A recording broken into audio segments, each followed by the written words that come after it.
আসসালামু আলাইকুম। আমি আজকে খাসির মাংস রান্না করব।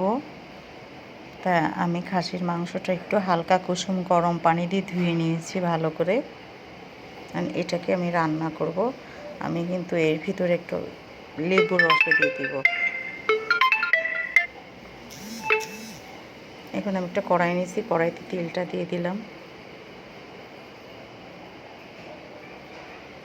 দিয়ে এখন আমি পেঁয়াজ দিব। পেঁয়াজটা একটু নেড়ে ছেড়ে ভেজে নেব আমি। আচ্ছা, এখানে দিয়ে দিচ্ছি আমি তেজপাতা, লবঙ্গ, দারচিনি, এলাচ, গোলমরিচ। এটাকে দিয়ে আমি একটু ভাজি করে লাল করে নিয়েছি। এখন মশলাগুলি আমি সব একটা একটা করে দিয়ে দিব। এটা দিয়ে দিলাম জিরা বাটা, আদা বাটা, রসুন বাটা, হলুদের গুঁড়ি, ঝালের গুঁড়ি, লবণ, ধনে। সব মশলাগুলো আমি একসঙ্গে দিয়ে দিয়েছি।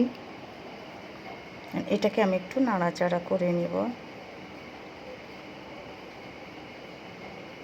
ভালো করে একটু মশলাটা নেড়ে চেড়ে নিলাম। এখন একটু পানি দিয়ে একটু পানি দিলাম, না মশলার একটা কাঁচা গন্ধ আমার নাকে লাগে, এই জন্য আমি একটু পানি দিয়ে দিচ্ছি। দিয়ে এটাকে আমি একটু নেড়ে চেড়ে নিব। আচ্ছা, এটাকে আমি নেড়ে চেড়ে নিলাম। এখন আমি গোশটা দিয়ে দিলাম। দেখেন, গোশের ভিতরে কিন্তু গন্ধর আছে। লেবুটা একটু পিচ পিচ করে 4 পিসের 1 পিস দিছি আমি, অল্প করে দিলে হয় কি আমার কাছে ভালো লাগে। আপনাদের কাছে ভালো লাগলে আপনারা একটু দিয়ে নিবেন, ভালো লাগবে কি না।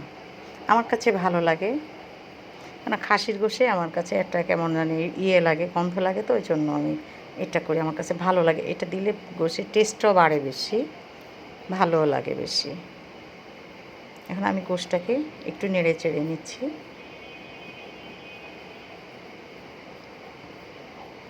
নিয়ে আমি একটু ঢেকে দিলাম গোশটাকে।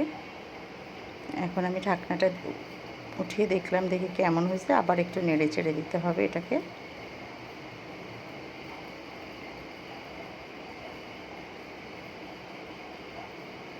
দেখেন, আমি একটু কষানো পানি দেবো এবার বসে।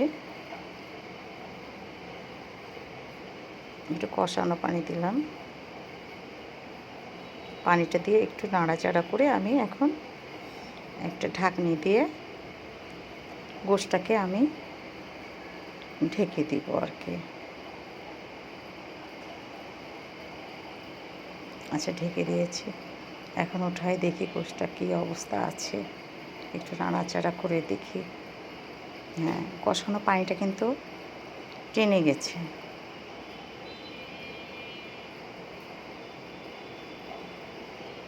এখন আমি ঝোলের পানিটা দিয়ে দিলাম।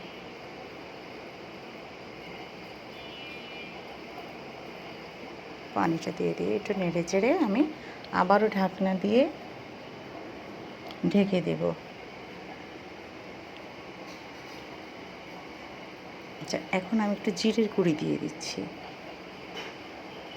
মাঝে আমি একটু কাঁচামরিচও দিয়ে দিছি, কাটা কাঁচামরিচ।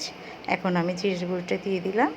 দিয়ে আবার একটু নাড়াচাড়া করে আমি আরেকটু ঝোলটা টানানোর জন্য আমি চুলায় ঢেকে দিলাম ঢাকনা দিয়ে। এখন এই যেটা আমার ফাইনাল লুক কেমন হয়েছে দেখেন। কালার, ভুনাটা চমৎকার হয়েছে, খেতে অনেক অসাধারণ। আশা করি আমার শেয়ার করে আমার পাশে থাকবেন আপনারা। আমার 10টা বিড়ালের জন্য হলে আপনারা শেয়ার করবেন।